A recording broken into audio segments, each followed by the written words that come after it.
Research and undergraduate and graduate program in Public Administration Faculty of Social and Political Science, Universitas Pajajaran. Yeah, Prof. Henry, Universitas Pajajaran is located in Bandung, I think, but now moved to Sumedang resident. It is about 160 kilometers from Jakarta, capital city of Indonesia. So I think it is very welcome for you if you come to Indonesia. Yeah, I think for the student, this is a very interesting topic, discussing innovation with citizen participation and trust in government. In the era of Revolution 4.0 and post-COVID and the era of COVID-19, it has disrupted work habit in the past, and more innovative way of working must be found. We believe that the presentation of Prof. Henry will provide enlightenment on the issue for us. So I think thanks again for the presentation, Prof. Henry, and for the participant. Please enjoy the presentation. Thank you, Vida. Okay, thank you, Heru. For my students who's working with me, hang on a second, I have to close one. Okay. Please pay attention to the issue we discussed earlier about 3 previous topics, and this one is actually the last one for my class. And please integrate the ideas delivered by Professor Henry into your final paper. Yeah, Pak Indra and Ibu Nur and other students. This is actually part of my class, and please feel free to ask Professor Henry and also try to find out the extent to which this topic actually has relation with your dissertation and your future research. Okay, Henry, you can have your time. Thank you very much, and Dr. Heru for your introduction. It's much appreciated. Good afternoon, ladies and gentlemen. I'm aware that it's at 2 o'clock around in the afternoon at your space. It's quite early in the morning here, not that early, 9 o'clock, but at 2 o'clock you had lunch. I'm fully aware of that. And at this stage, they call it the graveyard session. So please, if you doze off, as Prof. Ida said, yeah, this is live stream, this is being recorded. So you can go back if you've missed something. But I would really like you to also interact with us in terms of this, because this might not address all the things. I hear some of you are dealing with governance issues, social issues, and then also globalization. So, and I'll touch upon some of these things around the presentation. So please feel free to ask and contribute. You know, I always say that one person is never too old to listen. Now, don't think because I don't have hair, I'm old. That's not the case. But what happens here is that I can learn from you as well.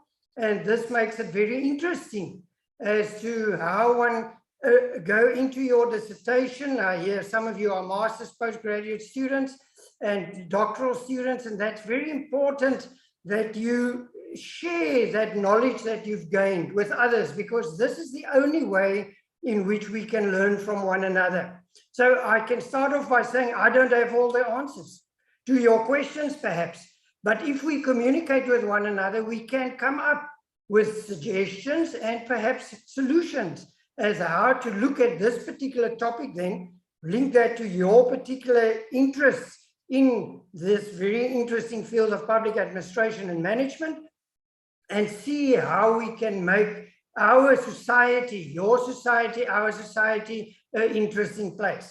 Now, as Dr. Heru said, we are in a situation which is quite unique.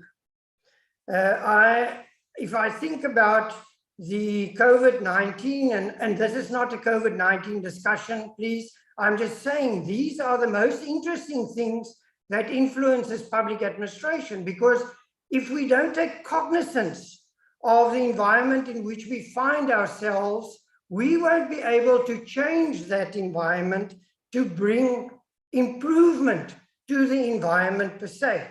So it's very important, and if I start off with innovation and trust and citizens engagement and government, it's 4 very important issues that we are talking around. Now we can start off by saying, right, I'm talking, remember, I'm talking from my perspective as a developing country, South Africa as developing country. And in that sense, I think we can take some cues from one another as to how we as countries might be similar, although we're far apart.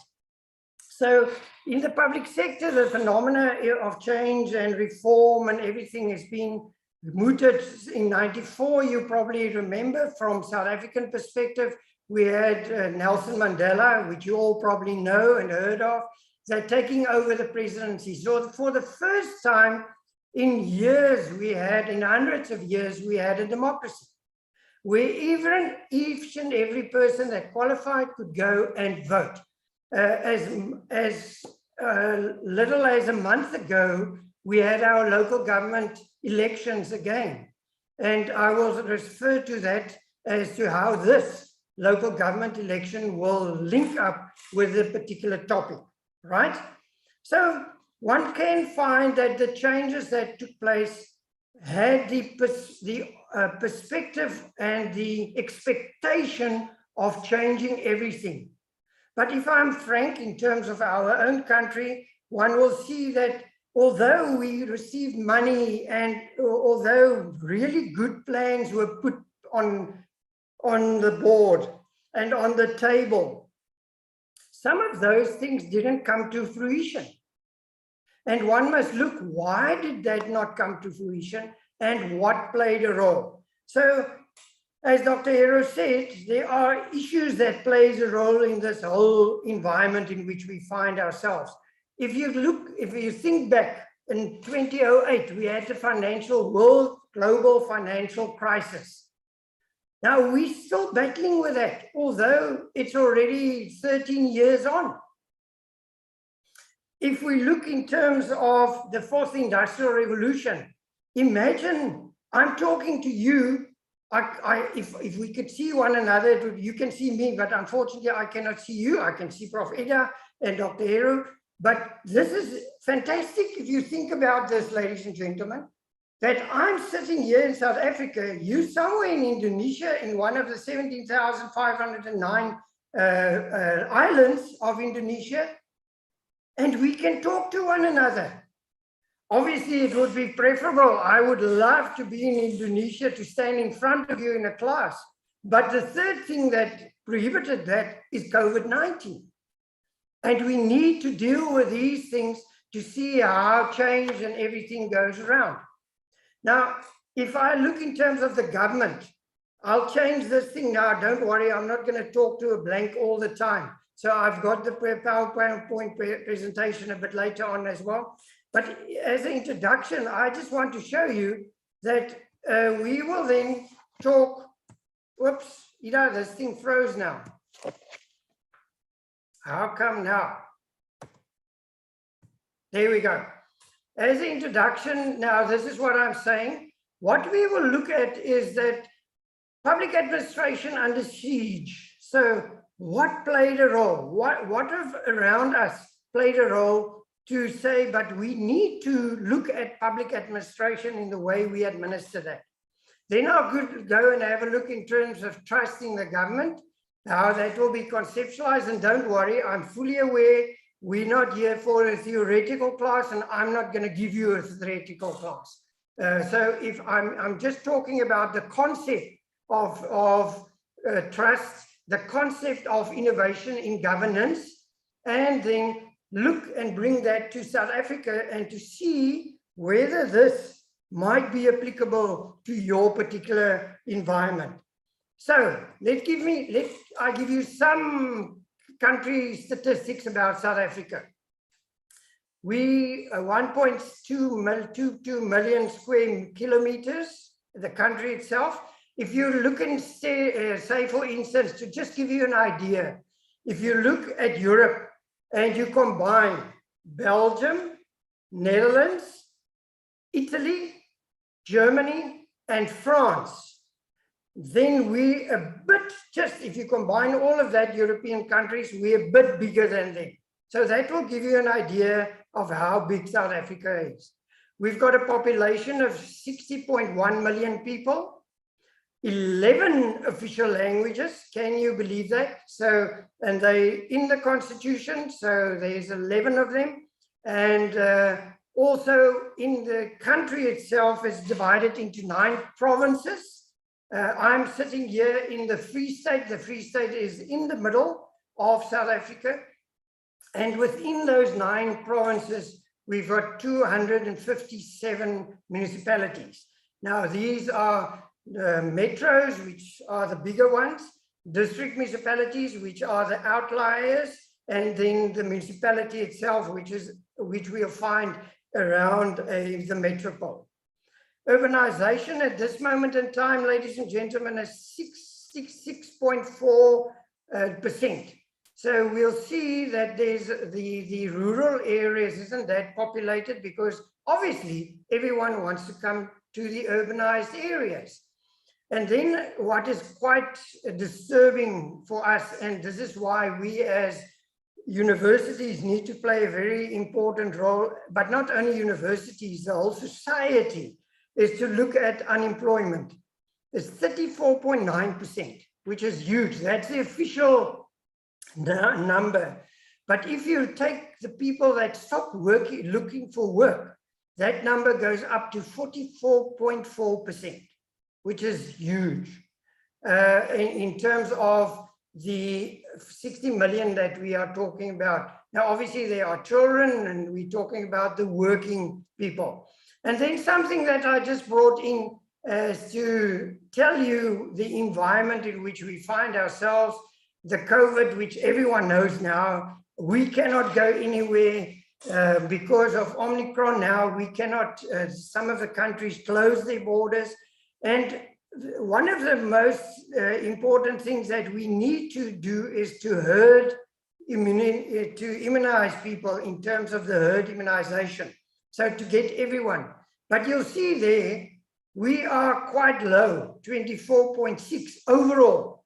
Now that takes into consideration children and everyone. But if we talk about the adults, it's 36% of adults above 18 years being vaccinated. So there's quite a role. The government set a target for the end of the year for 60% overall. Unfortunately, that won't happen because we're already near Christmas and near the festive season, and people are really moving already to destinations to have in summer vacation, because this in our country now is summer vacation land if we talk about December and a bit of January. Okay, so let us look in terms of the public administration under siege. Now, I've already elaborated upon the impact of the fourth industrial revolution. I've already looked at COVID-19, and then something that globalization that some of you are actually involved in is that of globalization. And the role that globalization plays, one must not underestimate that. In the sense that in terms of globalization can create economic disparity, it can create not only globalization, there are other areas as well, but the environmental crisis. And I'm sad to hear that the volcano Semeru in East Java yesterday exploded, and 14 members or 14 people so far died because of that phenomenon. So my condolences to their families in Indonesia, because this is the environmental crisis that we're in. In South Africa at this moment, Shell, the motor company, the Dutch motor company, wants to make seismic testings around our wild coast. And we've got a huge problem now because these seismic ideas can influence the mammals, if we talk about whales and so forth. So once again, the environmental impact on the fisheries that might have. And then if we talk about public administration under siege, we also look at the role and the way in which democracy and then obviously trust can be influenced. Now, if I can just say, stop a bit to at globalization. Now, globalization, you'll see, if you look at different countries, China, for instance, and the US of A. Now, we've already, we see there's all in all, if we talk, I'm not talking party politics, and I'm just talking politics in the sense, there's always a discussion going around between what's happening in China and what's happening in the US of A, and how are they talking to one another. Now, interestingly, if you look at globalization and you look at the Human Development Index, that plays a huge influence to determine whether you're satisfied with the influence of globalization or not. So if, say, for instance, the HDI remain very high, people tend to be favorable towards globalization. Although when it's turned around, they will say, no, we're against this. But one must see and learn from the phenomena. Because if we talk about things of globalization, we can say, yes, we can benchmark some issues and we can learn from that. How you experience that will differ from place to place. It brings me to the following one, and there I'm talking about trust. Now, when I'm talking about trust, you must remember that trust can be three things. It can be a trait. Now, when I'm talking about a trait, I'm saying it's been described as the differences between individuals in terms of the propensity to trust. That's the first one. If you talk about the emergent state, when we talk about that, it is the way in which input and processes will have an impact on your specific environment. And then it can be trust. And this is where we normally talk about trust, is how will that weaken or bolster my behavior? So say, for instance, I trust someone. Let's make it personal. If I trust someone, I will walk a mile with that person, an extra mile, because there's nothing that I need to worry about. But if I distrust, that might be a bit of a problem. And we must see trust not only on these three levels that I've highlighted there. We must take it forward by saying there are a variety of levels, because what plays a role? Teamwork plays a role in trust.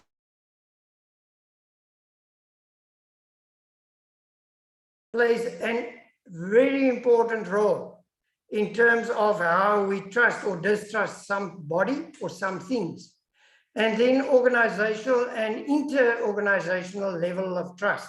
Now, if remember, there's different viewpoints from people in terms of this. And I'm not going to say to you, this is the right one. But if we talk about the single dimension of trust and distrust, this is you either trust or you distrust. So you don't put them into by dovetailing their particular meanings into one another, but the impact thereof is what for me is important. So, and there are various different ideas on this, and different people wrote about this, because what they say is they will say, if I don't trust government, I will get involved because I want to change their behavior. Others might say, well, that's not how I'm going to do. I distrust them, so I'm not going to do anything about that. How you envisage that, I cannot tell you. That's a personal decision. But what comes into the play now is, and this is the bigger entity in which we find ourselves in the public administration, is the role of citizens. And citizens is a very important part and parcel of trust. If there's particular things in terms of trust, there are particular risks that one needs to take into consideration.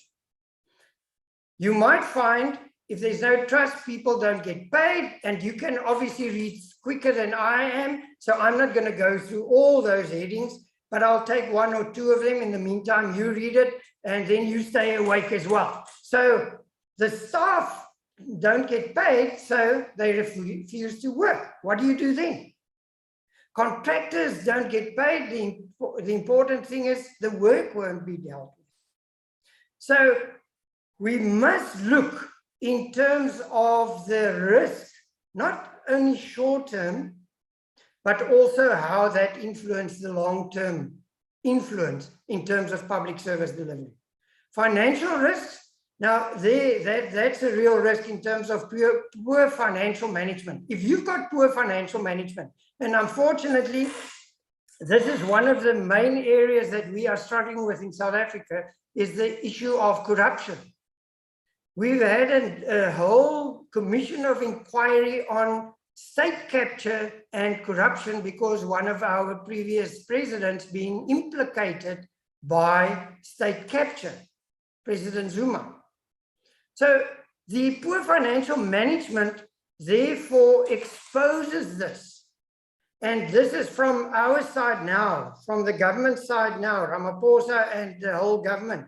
They are targeting that particular area to lessen the risk of finances not being used and not being collected. You'll see there the third point at the bottom, they fail to utilize their monies to deliver effective services. So this is a real issue that we are dealing with. Then the consequences of political interventions, and remember I'm talking about our perspectives, where all of a sudden the politicians will make administrative decisions. And what you do actually is you cut down on the abilities of your chief financial officer, your senior managers, and your municipal managers to basically run the show. So that brings the dichotomy in terms of politics and administration again. You remember the old saying and the Woodrow Wilson ideas. Now that's taking us far away, but that's the bottom line of our public administration. So the interference, the political interference in administrative decisions and how one will address this. So, and why we talk about the politicians, we must remember they want the goodwill of the citizen because they want to be voted back into government.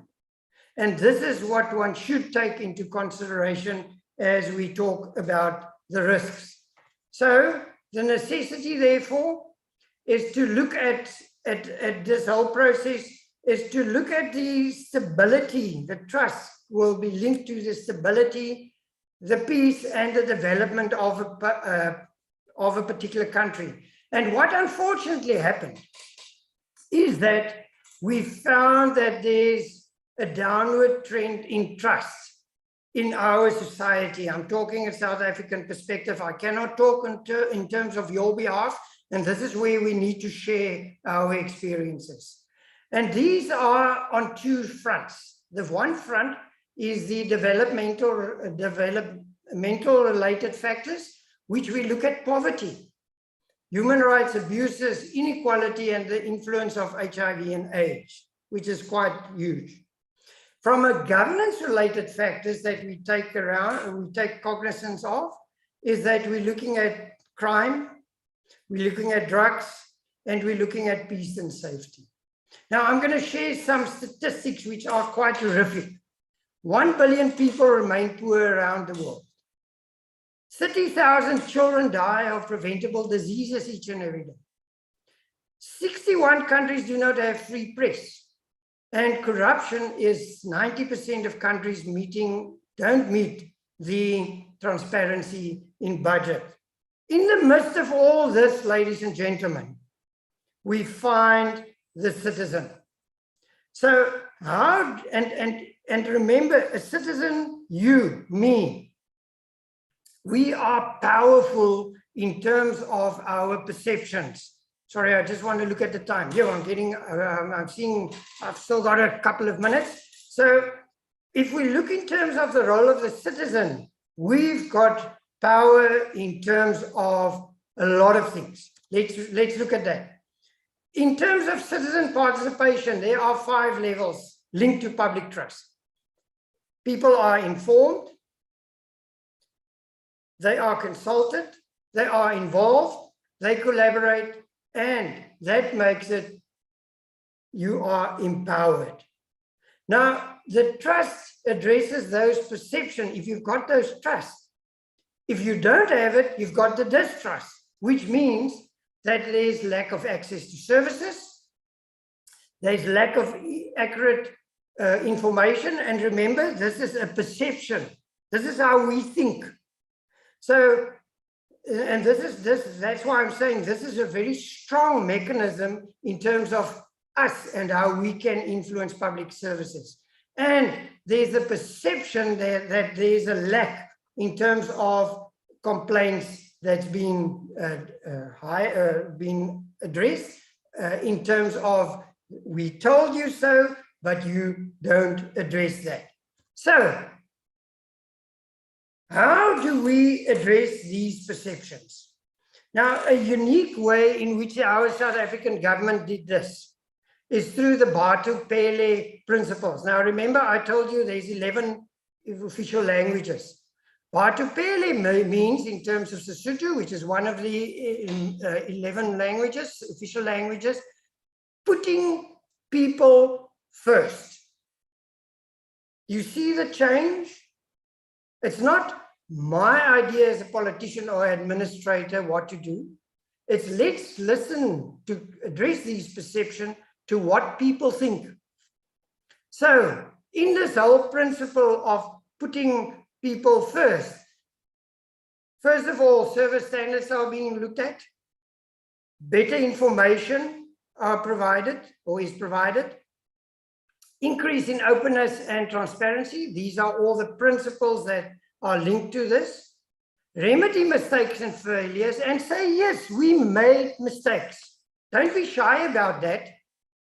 Provide the best value for money and then restore the trust and between government and the citizens. These are the things that will change this, because citizen participation needs certain preconditions. The first one there, change the attitude and behavior of people. Be sensitive for intercultural relations and a diversity of cultures. If you think we've got 11 official languages, there are different cultures talking those languages. So that is, have a sensitivity therefore. Understand transformation,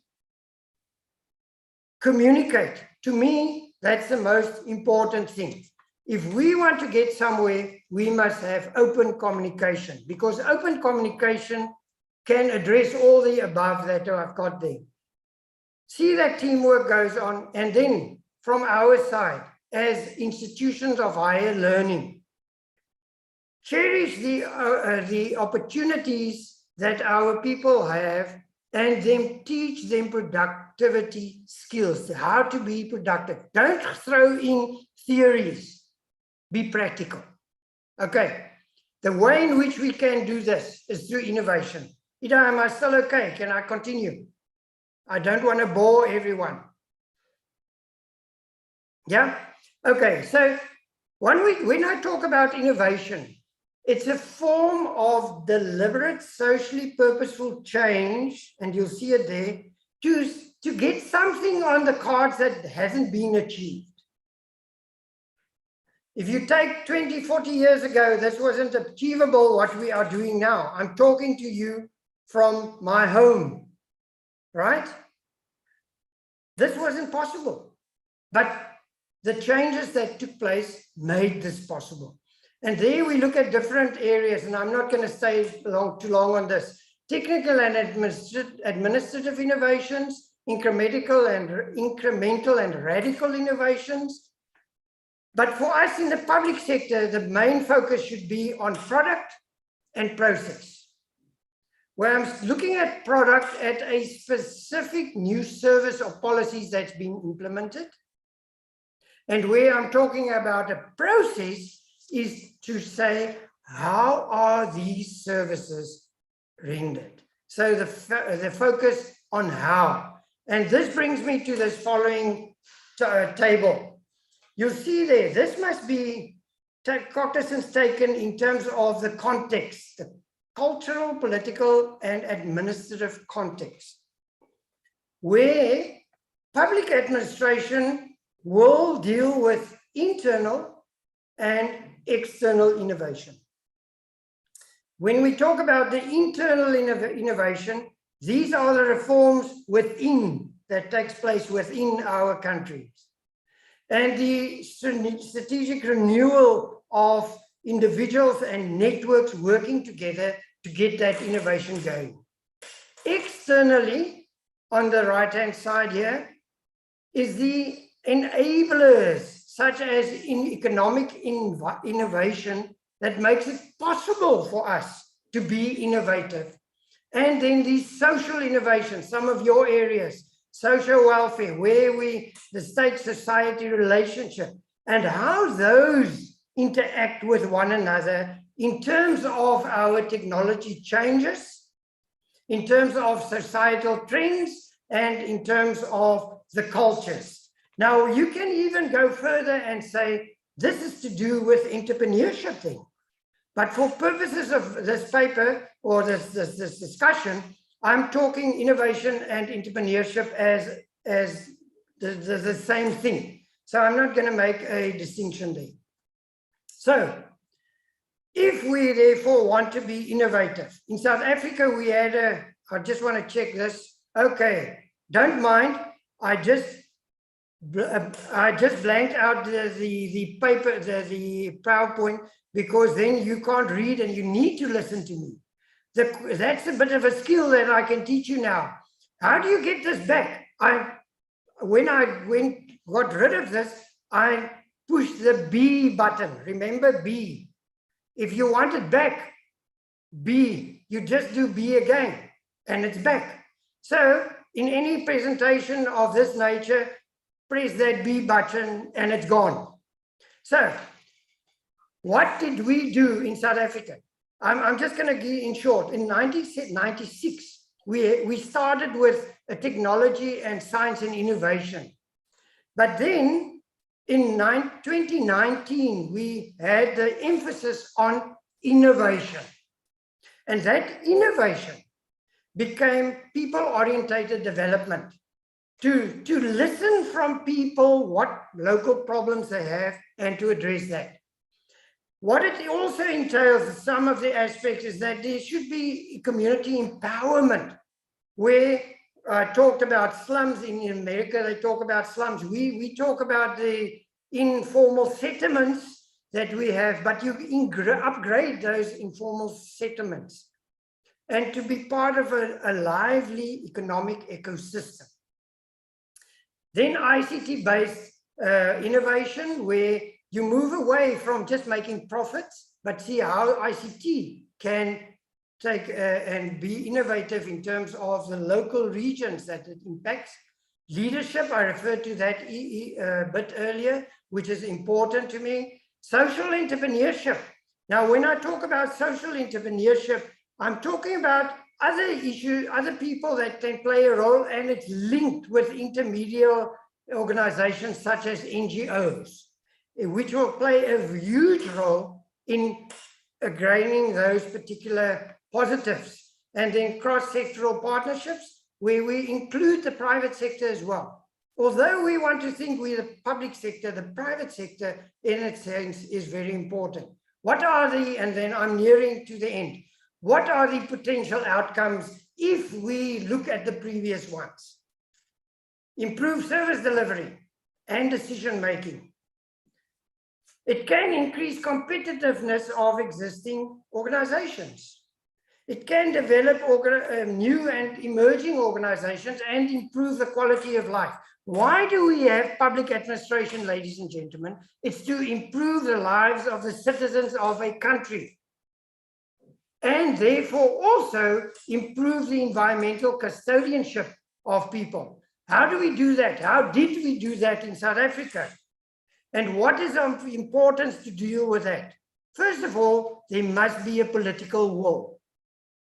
If government hasn't got a political will, you will walk yourselves into a wall and nothing will happen. There's what we did. We have a fiscal financial committee which makes particular recommendations. Government should listen to these people. That is why when I had the last one, it's the custodianship of the previous slide, is taking custodianship together with all those role players. Officials and politicians must possess the qualifications, skills, and experience. You know, yeah, it's horrific to see some of the new councillors that cannot read or write, but they represent their particular constituency in government, on local government level. Those are the realities. And what is for me also very important is the sound business plan. Because if you've got a sound business plan, and I'm not talking about profits now, I'm talking about having a specific plan according to which you work, where responsibilities are identified and where people will be held accountable through regular monitoring and evaluation. Termini Kashi, thank you very much. In Afrikaans, my home language, dankie. Thank you for your time, ladies and gentlemen. I much appreciate it. Thank you, Ida. Okay, thank you very much, Henry. That's Can very. I stop sharing now? Yeah. Should Okay. Thank you. Well, up choose who you are, but I think that most of my students have searched and know that actually you are the dean at your faculty, and we are very honored to have you with us. And for the participants, you can ask some question, and I think we have a question from Tri Wahyono. I mean that we can have some discussion and you can ask the question directly, or you can type it in the chat room. Henry, would you prefer to have someone asking you directly, or which one do you prefer? But someone already typed a question here. Tri Wahyono. Well, it's good that people talk to me as well. I've seen Wyono's question here in terms of sharing. As you explained, precondition for citizen participation is changing citizens' attitude and behavior. That changing behavior is not easy, which is quite correct, because it needs longer time. In Indonesia, innovation highly depends on leadership quality, public leadership every 5 years. Is there any short to increase citizen under rapid behavior? Very important question. Where is Waheno? Sorry for the pronunciation, might be wrong. Yes. Yeah. Thank you, there Henry. you are. Yeah, thank thanks you, very much. Thank you. Yes. I think you're hitting the nail on the head, or in the sense that as soon as you get a person or persons that's just getting into the 5-year area of getting known and get this whole environment in which they find themselves, they perhaps been voted out. Now, in our circumstances, you know probably about the African National Congress, the most important or the pertinent political party. Now, lots of people still will what is this now? The host has put, okay, will support that particular party, which means that at the end of the day, it's not only once that you will be elected. And we've seen this last week as well, or last month, the 1st of November, although the the percentages of support nationally was a bit lower for the African National Congress. The overall influence still plays a very huge role. And in that sense, the leadership continues in the majority of places. Now, that does not mean that they're doing everything correct, right? So in terms of the changes, it might be for us, and that is where I'm, as Dean of our faculty, we've made a commitment to the local authority where we work. Whenever there is a specific decision or an election or even a in-between election taking place, we, as Department of Public Administration, commit ourselves to take those people under our wings and part with them specific skills, and they've got open access to us as an academic department to come back, and if they're unsure about issues, to ask ourselves questions. So it's not a money-making exercise. It's more of what we call a community outreach. A community outreach in terms of engaged scholarship and engaged community involvement to ensure that at the end of the day, that leadership, those leaders are 100% or at least going up towards 100% to know what they are doing and what their particular role should be in society. So you're quite right. You know, if I look at Indonesia, you've got 17,509 islands. It's mind-boggling. Okay, all of them probably not occupied, but these are, it's scattered around, and therefore, how do you look at the leadership? For me, is to, and if I'm talking about leadership, I'm not talking about administrative leadership, I'm talking about political leadership as well. And to me, politicians need training, training, and training. That to me is the most important part. Because, and that is where we as you, as PhD students, as master students, must play a very active role to engage with these people and tell them, listen, we have that particular knowledge. Make use of our knowledge. And that we can make, a better environment for everyone, as said earlier, to improve the quality of life. There's a question, direct, thanks. Someone wants to talk. I think Ati, she would like to ask you direct question. Ibu Ati, you can ask question. Are you still there? Yeah, Ibu. Okay. Thank you in advance. Hello, Prof. It was glad to see you.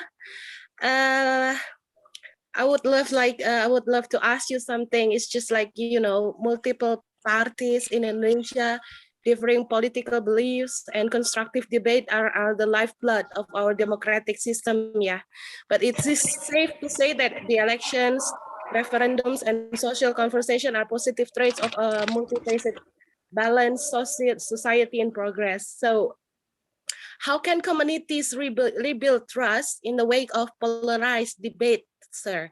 And how do you bridge this divide and inspire your community to move forward together?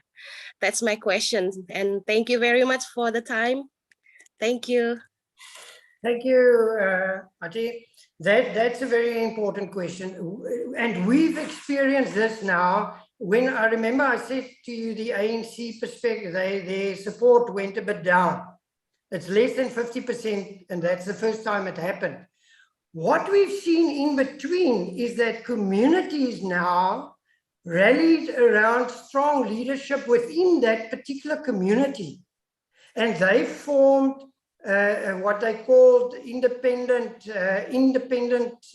members that stood in these particular elections. And they supported those independent members. So they're not affiliated to any political party per se, but what they do is they live in that particular community. That people said, we cannot tolerate poor service delivery anymore. So what we need now is they've got something of a crowdfunding together. And this is part of innovation. If you look at innovation, crowdfunding can be part and parcel thereof. Don't look at only at foreign support and things like that. So what they did, and this is in the smaller local authorities were in the rural areas, say for instance in the Western Cape. You know Cape Town, perhaps you've listened and heard about Cape Town. Now in those areas, what they did is they came together, as just said, they formed and they supported an independent candidate for that particular municipality and elected them. So what we found therefore is more, and this is where you say the community trust, put their trust in themselves and not in the political party per se. And then they themselves created the mayor of that particular municipality, which is the vice mayor, the deputy mayor, and then the most important administrative in our system is the speaker. The speaker that will be the person that will see to that meetings and things go according to plan. So, and this is a new perspective where community says, we fed up, we had enough of political promises. 5 years, as we had before, nothing has been dealt with. The only time that we see them is during campaigning. And now with COVID-19, it was even more difficult to campaign. But that's the only time where they promise us this and that, and nothing happens. So cut their throats, and we as community take leadership in our own community. And that's a new phenomena, which is what's quite interesting, and that works well. So that's one of the ways to bridge the divide. Others is that I think, if I talk from a political party perspective, and I'm just saying this not as a politician, if I think in terms of if I was a political party, all of a sudden Ramaphosa, the president, our president, now realizes we in trouble, because the other political parties like Julius Malema, which you've probably also heard from the EFF, he's gaining power in terms of inroads in getting more votes. So all of a sudden, we need to get our act together to see to that we can create community trust again. The theoretical parts that I've put forward, how to do that, yes, that's fine. But for me, the importance is be available and communicate to people, listen to what they say, and address those particular issues. I hope that gives you some idea of how we deal with here. Ati, is okay? Well, thank you, sir, because, well, as for we know, we can always agree on everything, nor should we. Besides, skepticism and mistrust can be quite fruitful in political settings. That's the problem, sir. Thank you very much, Prof. Have a good day. Thank you. Thank you. Thank you. Okay, thank you very much, Bu Ati and Henry. Okay, other students, do you have any other question for Henry? I think that this is quite interesting discussion on how actually innovation has a very close relation with some other issues, disruption in public administration. We have Irna. Okay, Ibu Irna, you can ask a question directly to Henry. Ibu Irna, are you still there? I think that you wrote something. Irna? Okay, if unmute.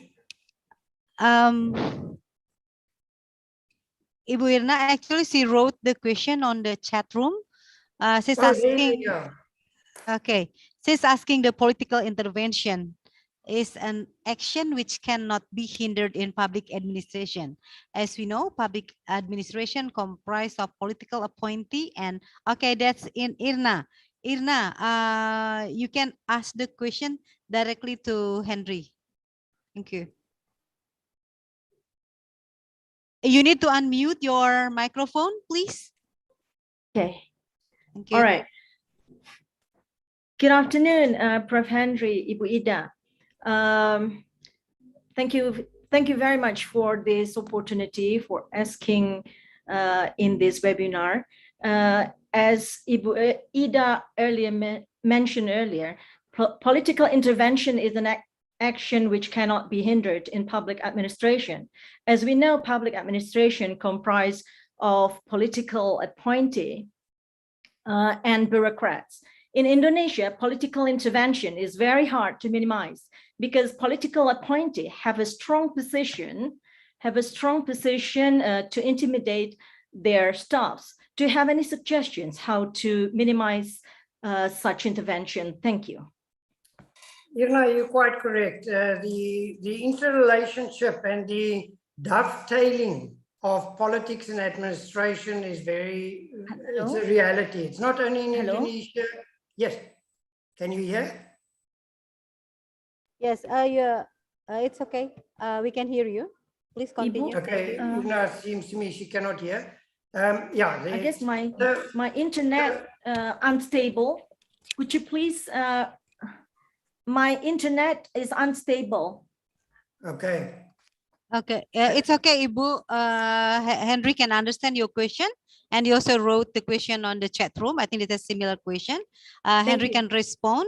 You can close your camera if you like. Okay, and after Ibu Irna, we have Ibu Nur to ask another question, but you can respond Irna's question first. Thank you. Okay, what I said is Irna is quite correct, and this is not an Indonesian phenomenon. It is a South African phenomenon as well, and the whole Africa as well. We find that the politicians don't know what their particular role is. And unfortunately, as you quite rightly say, they intimidate the administrative staff in making and let them make certain decisions that can lead towards corrupt activities. This is what happened in our society from 2012 to 2018, when we had the state capture, exactly the same. Now we, it's easy for me as an academic to say you must do this and this and this. The reality is that it's not that easy, because how do you get rid of a politician which interferes in administrative activities? And that is why I'm coming back to the role in which each and every unit can play within society. We as university, I'm in the Free State. It's not a free, the name Free State is just it's just a name. But we find these things as well, and how we deal with that is to pull in politicians and tell them this is your particular role. In terms of the business plan of public administration, this is what you need to do. Now I acknowledge that it might not be that easy to do this in Indonesia.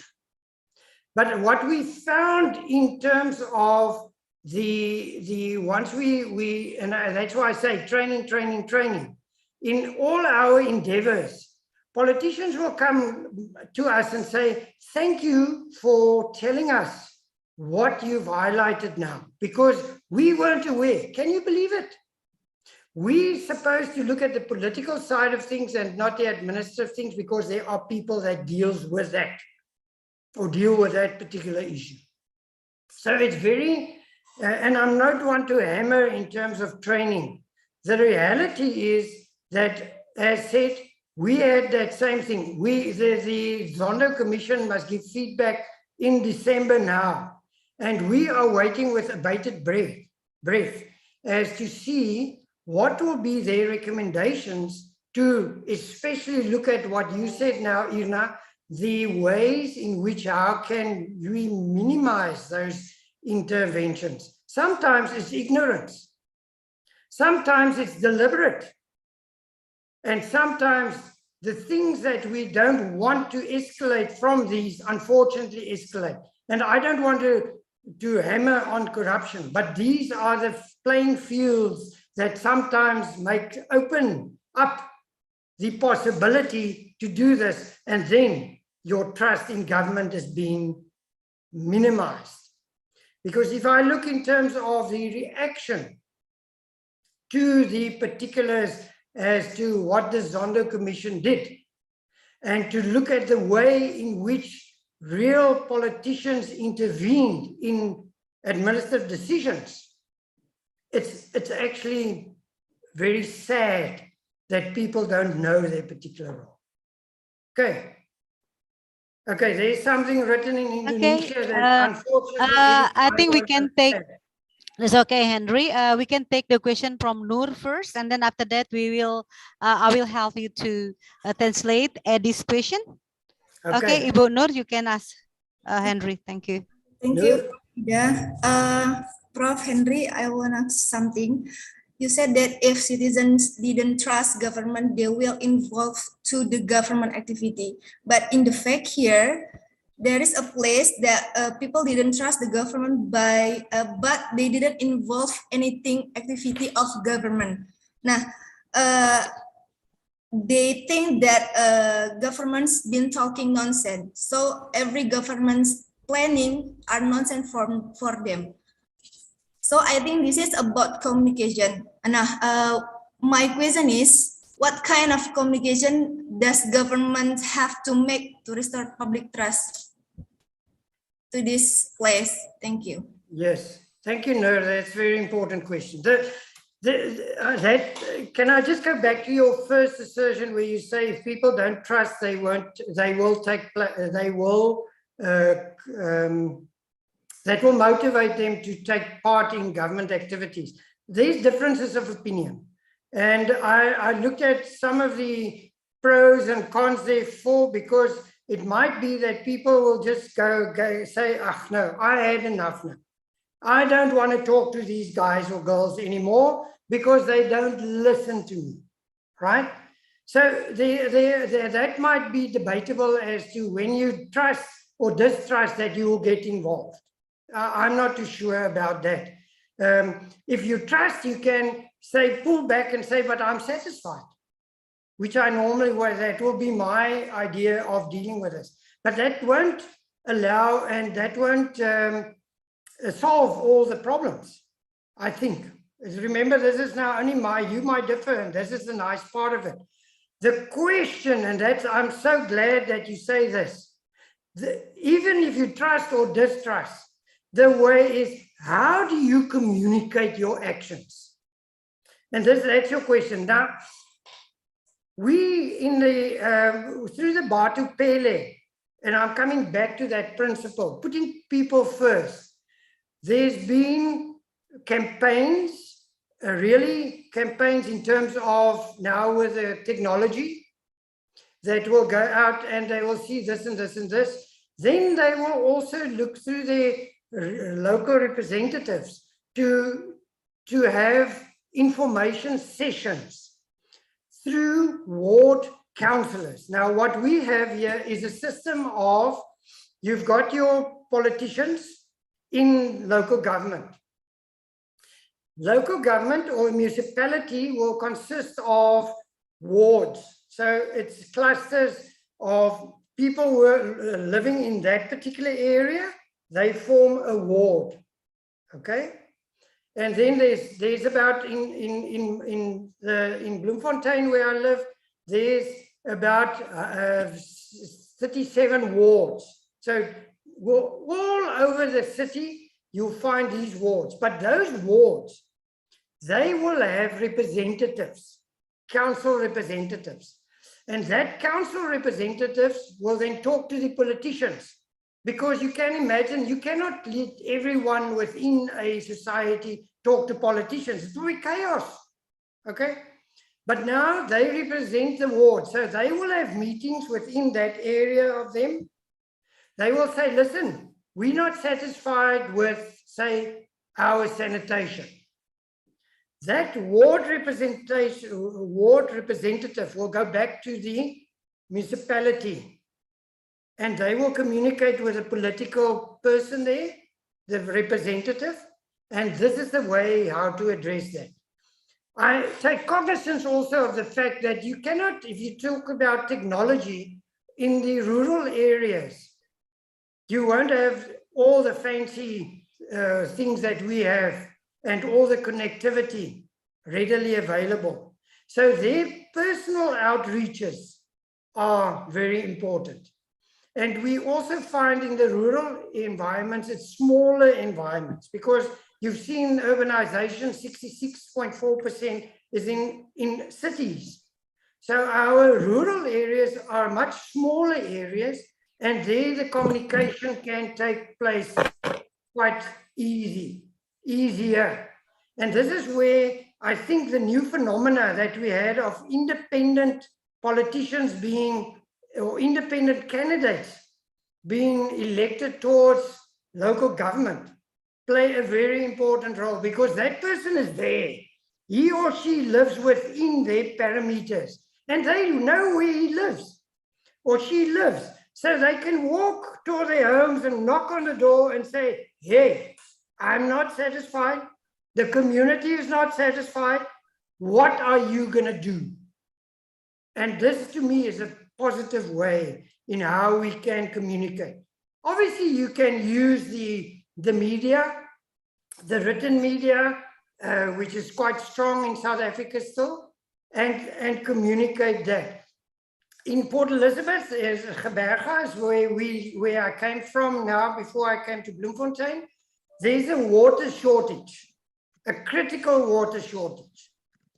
And the municipality, they have campaigns now to go around with those loudspeakers. Do you know those loudspeakers? And they go through the streets and they'll say, please save water, in the language of that particular area. Because in the Eastern Cape, you've got isiXhosa. It's the language, isiXhosa. So what they'll do is they will go with the loudspeakers into the communities and in isiXhosa communicate with the people. In Bloemfontein, we've got Sesotho. The large areas, informal settlements, what they'll go and say, we've got water problems, but in Sesotho, let's communicate. This is what we should do. And that, I think, can be one of the ways through the communication that you've asked, how can we get the trust back? Because then people are informed and they will know, shoot, before I open the tap, I must perhaps put a bucket underneath to catch up with the water that can just flow away. Okay, is that fine here? Thank you, Prof. Henry. Okay, thank you. Thank you, Henry. I think before we move on to other students' question, I think I would like to translate Eddie's question. Pak admin, tolong di screenshot, di highlight Eddie-nya, di pin supaya kelihatan. Ya. Sorry, Okay. someone is talking in between. Yeah, I think I will read the question from Eddie. Eddie, he's a doctorate student for anthropology department. I think that he actually understand what you are saying. That's why he asked you question. However, he just not really confident in asking you in English. But his question is, he said that public participation in public administration actually depends on the maturity of political parties, especially those who dominate the political system and in charge in a public decision-making process. So is there any standard that we can endorse so that the organization, the political parties and politicians could act and react based on the need of the community? Eddie, yeah, I didn't understand one of what you written, what you wrote, but I understand exactly what you asked, because this is a very important question coming from an anthropologist. So I can see you've got the understanding of where we as public administrations are moving, in anthropology being part and parcel of a very important area in which we talk. Now, you're quite right. In terms of when you've got a mature system, which we thought we had, what emanated from that before for about 27 years is that people blindly followed that particular mature thinking that they thought the political party conveyed to them. But all of a sudden cometh this year of COVID. And this is where I say that whole spectrum, that table that I had, you mustn't underestimate external environmental factors and playing a role in the decision that political parties might think that they can relax, sit back, and don't worry, they've got power. In our situation, that boomeranged this year. And that meant that all of a sudden people got fed up with, and I'm repeating this point, they got fed up by saying, although you think you mature, you think you can talk to us in a mature manner and give us everything that we want. We didn't receive that. And that's why we are looking at alternatives.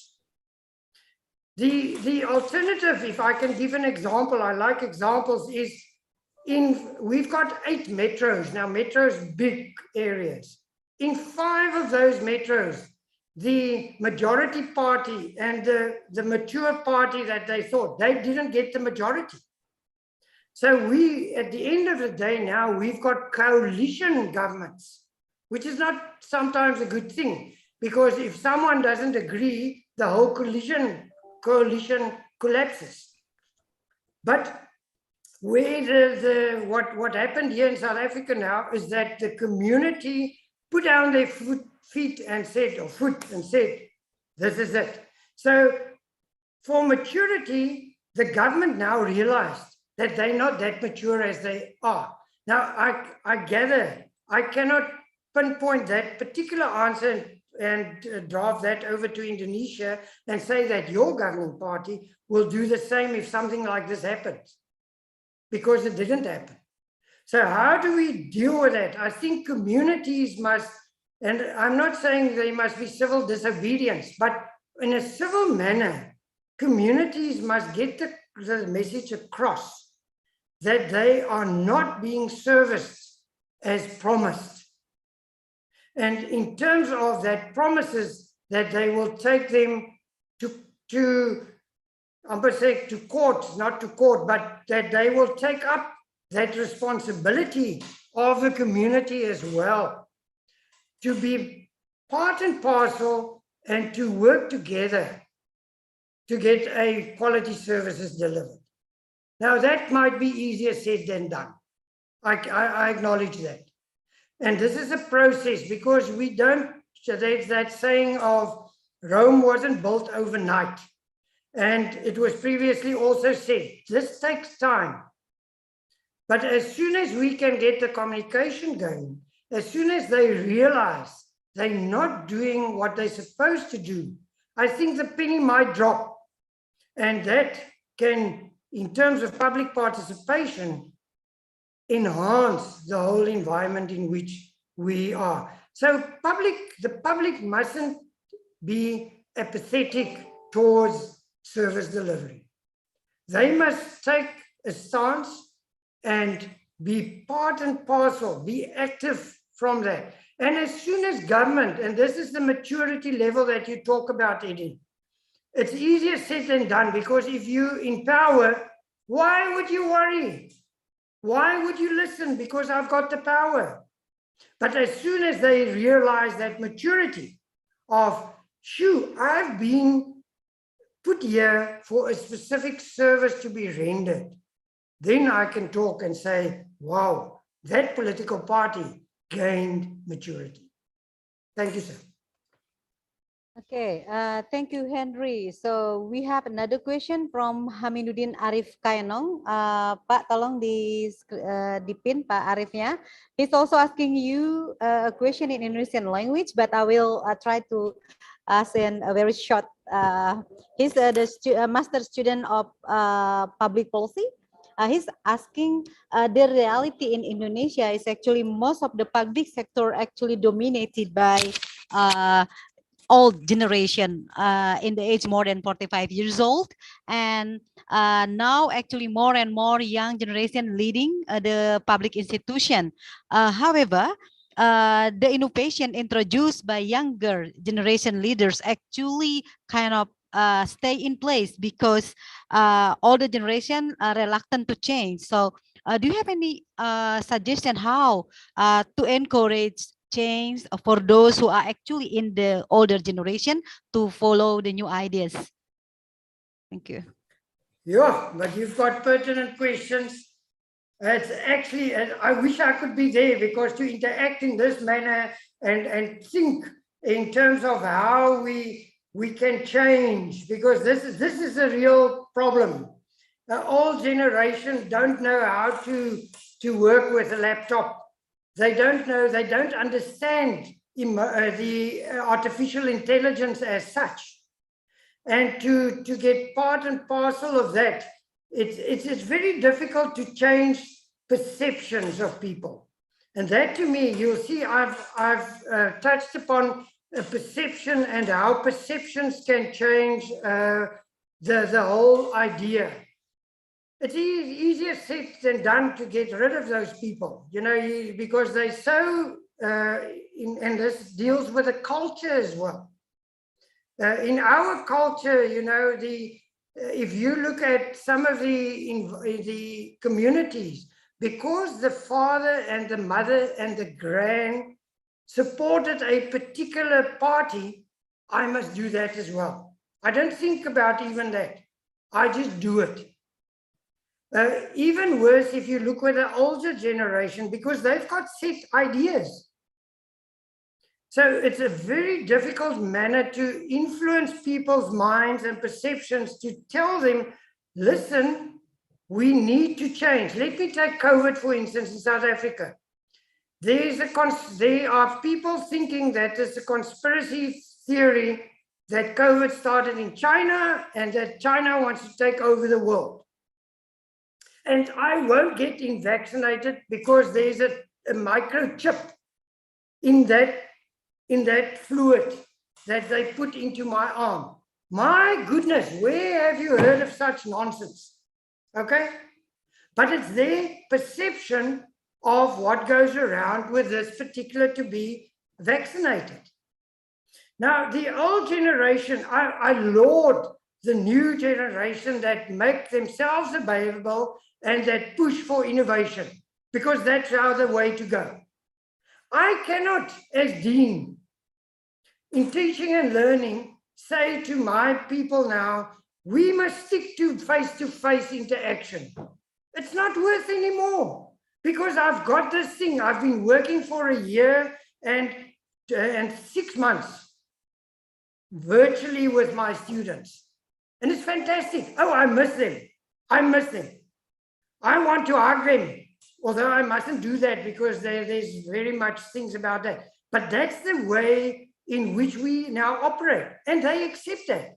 There are students, ladies and gentlemen, that hasn't been on our campuses, that next year will graduate without being in front of my class.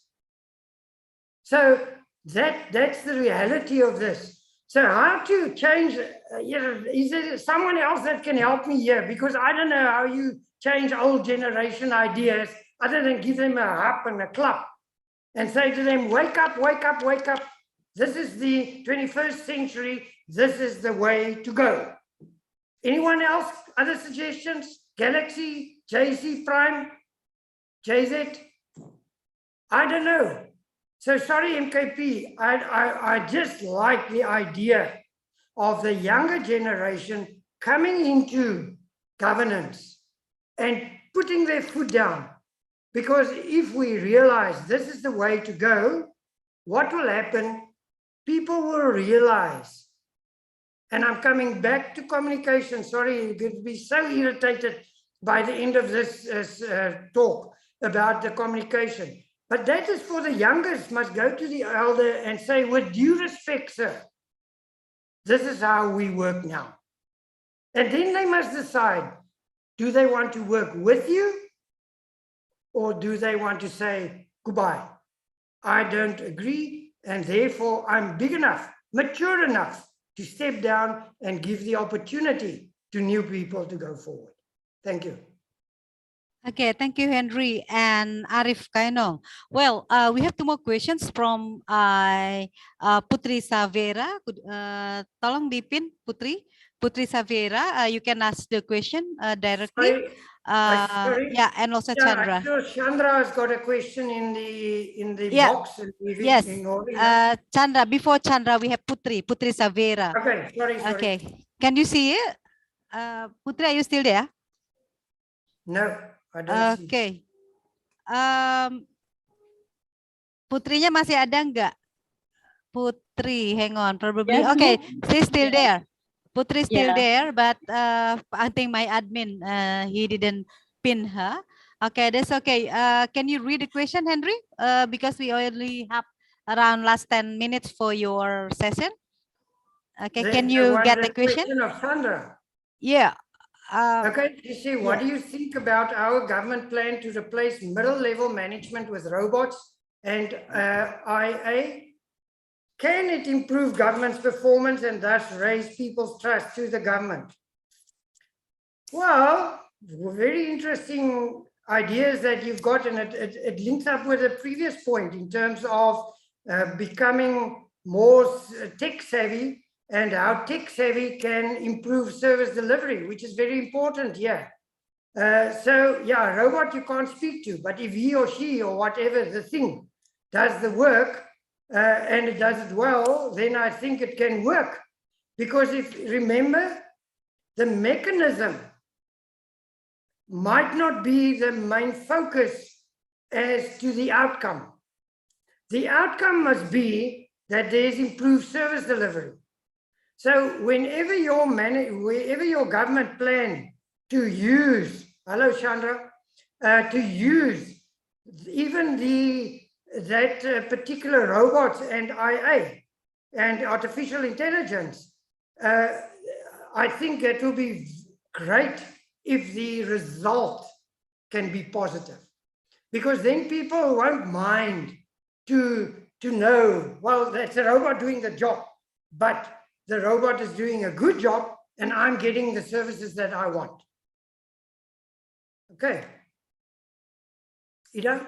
Yeah, okay, thank you. I think there is a last question from Putri Savera. The question actually appeared before Chandra's question. It is up there.